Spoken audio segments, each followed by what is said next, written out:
Every horror story begins in a place that is completely cut off from the outside world, and this time that place was an old, dilapidated resort called Hobbs Spring.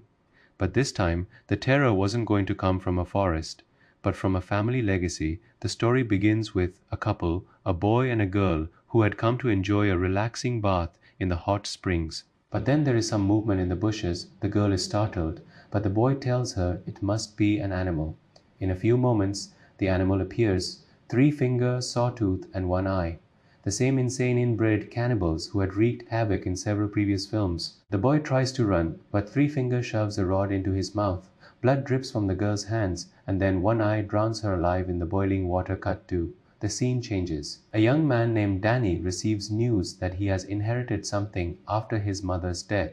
A property, a resort located in the middle of a mountain. Danny sets off for the resort with some friends, Tony, Gillian, Vincent, Rudy, and Chris. Everyone thinks it is just a trip, a chance to explore a new place and party, but they didn't know they were heading towards their final destination.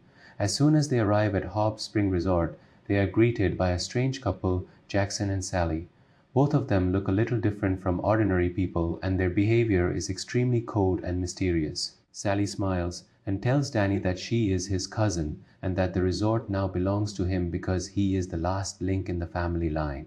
Everything seems like a dream to Danny. He feels that his life is about to change. He accepts this inheritance, but his girlfriend Gillian becomes suspicious. She finds something strange about Jackson and Sally's behavior. Meanwhile, hiding behind the walls of the resort are the three deranged brothers. For them, this place is not just a hiding place but a hunting ground. One night, when Chris goes to the pool area alone, Three Finger appears. He secretly slits his throat and then drags his body away. The other friends think that Chris has gone somewhere. Danny is now getting closer to Sally and Jackson. They tell him old stories about their family, how their ancestors lived in the mountains, creating a family isolated from the world, and how the greatest tradition of that family is to maintain the purity of blood. Danny gradually starts to like everything. He feels that his life is now improving. But now the real game begins. Vincent suspects that something is wrong. He goes to the basement of the resort where he finds blood-stained walls and human bones.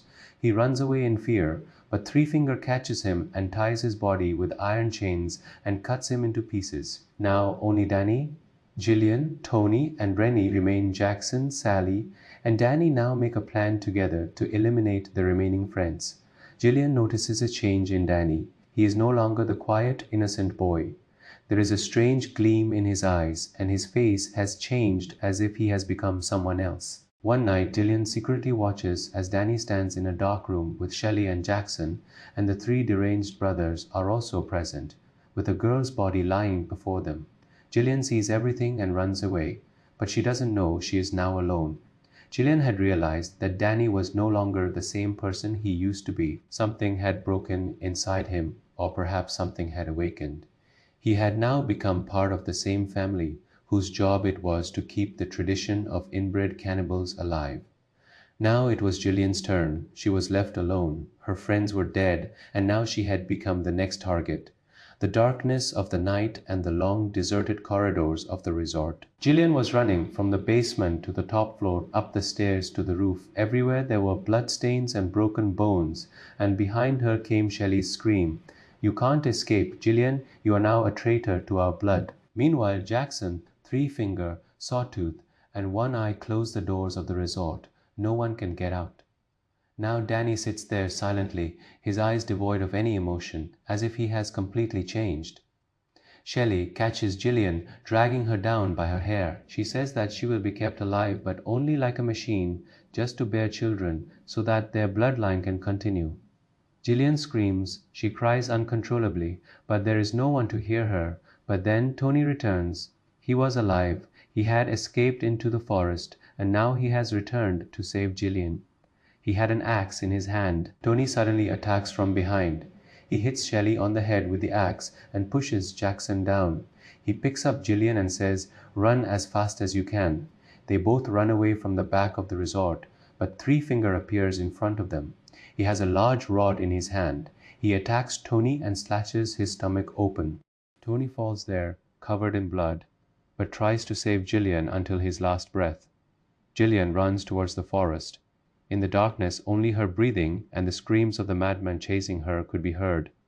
She slips and falls, but then an old wooden cabin appears before her. She enters it and closes the door. Inside, she finds a burning torch and an old gun. Now Gillian decides that running away won't help, she will fight.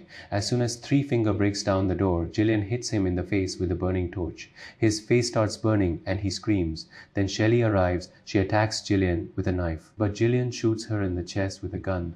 Now Danny appears, Gillian looks at him, the man she once loved. But that love was now dead. Danny smiles and says, "You can shoot as many bullets as you want. We are immortal. This blood will never be erased." Gillian angrily shoots him in the leg and says, "Your blood will be erased. Your legacy ends here." She sets the cabin on fire and jumps out of the back window into the forest. Morning comes, and a blood-soaked, exhausted Gillian, walking through the forest, reaches a trail where some tourist cars are parked. She collapses, but the people pick her up and save her. A few months later, a new girl, alone, wanders through the forest and arrives at Hot Springs. The resort looks clean and tidy again. The door opens, and Danny stands there. Yes, he was alive.